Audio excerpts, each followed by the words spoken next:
Le collège. I've called this lower secondary school, and I'd be interested to know how other people would refer to it. It can be the junior secondary school or just secondary school. The important thing is that it's not collège, it's not college, because certainly in England the idea of college tends to be sixth form college or art college, certainly for older people. And if anybody's watched that Netflix Emily in Paris, which there's a lot of controversy about that particular one. I watched it for research purposes, obviously, and there was quite a confusion in one of the episodes where she had misunderstood that collège was in fact for younger people.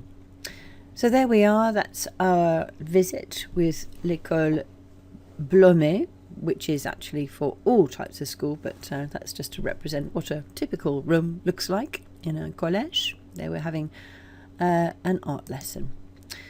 So let's go on sur le site du gouvernement, le collège. Le collège est l'établissement de niveau secondaire, so it's the establishment of secondary level niveau, which à l'issue de l'école élémentaire, at the end of primary school, and notice they use this term for à l'issue de, at the end of, so as you issue from, as you go out from. So at the end of primary school, accueil.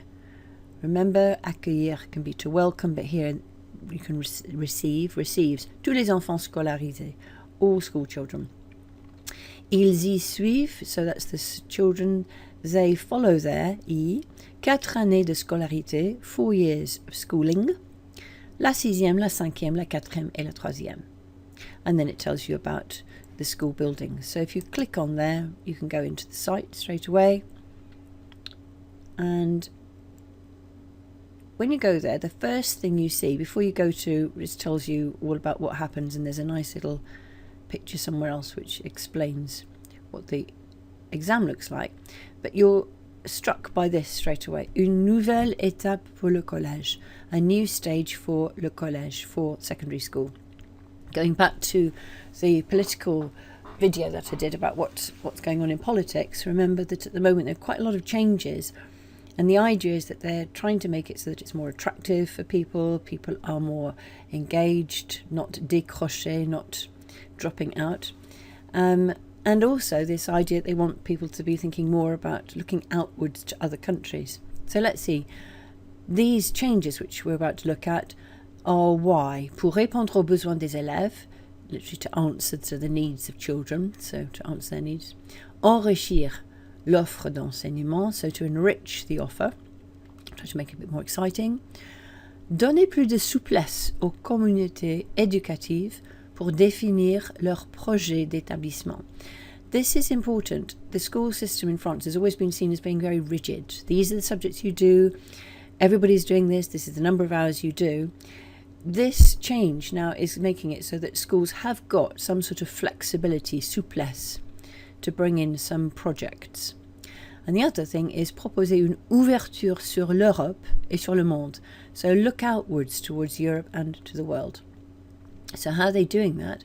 They're giving plus de souplesse, more flexibility dans les enseignements obligatoires in the compulsory subjects. So you have got compulsory subjects obviously still, and that tells you how many hours you should be doing per week. 23 heures en 6e, 22 heures en 5e, 4e et 3e.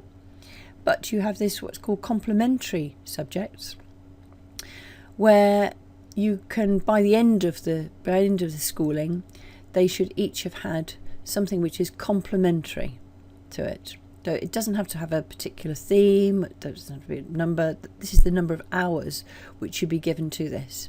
And this can be some sort of personalised support, but also this enseignement pratique interdisciplinaire, so cross-curricular teaching. And that's down to the school to decide what sort of project it wants to have. Okay? And then you have some enseignement facultatif enrichi. So there are these enriching optional subjects as well. And here's the objective, so that you're particularly looking out to Europe and the world, and valoriser les racines culturelles. All right, so to value your cultural roots. And there are 4 things which they're saying they can bring in, which are perhaps actually bringing back what they used to do, rétablissement. So they're bringing back again the idea you can have bilingual teaching in the 6th. There's a section européenne, that's where you will particularly do some teaching of language and culture, of European language and culture. Rétablissement du latin et du grec, so bringing back Latin and Greek. People want to do that. And langue et culture régionale, so looking at the regional languages and culture. So just as in the UK where there are regional languages, so it is in France as well. So they're saying, yeah, we can valoriser that, we can give value to that. So if you look down here then, it tells you what they're going to be doing in each of the cycles. Les enseignements, there are the subjects that they do. There are the obligatoire, compulsory, facultatif, the optional ones. And then it tells you how they're going to be assessed. Le socle commun, le livret scolaire, le diplôme national du brevet. That's how they're supported. This is all to do with le projet, the fact that they can do something and take an initiative in some sort of cross-curricular activity. And then all of that is about who does what in the college and how it's all sorted out. Finance. Let's go back to the PowerPoint. So here we are, we've read the introduction to it, and then this is just a reminder as to where we are. So we've had la maternelle, the nursery, l'école élémentaire, the primary, and here we are, and you can see le collège, so secondary school, and here I'm calling it the lower secondary school because there you've got the upper secondary school, I suppose. It does start in our year 7, so there you've got something which matches what we're used to, and I'm telling you there that you've got la 6e, la 5e, la 4e, la 3e. They have an assessment of the socle, of the core skills, which comes at the end of their first year there because it's the end of the 3rd cycle. And then they have another one there because that's at the end of the next cycle. So that's the core skills, knowledge, skills and attitudes. And you've also got a diploma coming up, which I'll talk about later on. And you can see that then corresponds to our Key Stage 3 and then the first year of Key Stage 4. And we no longer have Key Stage 3 tests there. But we do have a very significant exam, the GCSE there, which is a really high stakes exam. To be honest, this one here is not as high stakes as this one. Récapitulons, let's go over it then. So à l'âge de 11 ans, les élèves quittent l'école primaire et vont au collège. L'enseignement secondaire commence avec le collège et ils y restent 4 ans. Le collège accueille sans examen de passage tous les élèves à la fin de l'école primaire.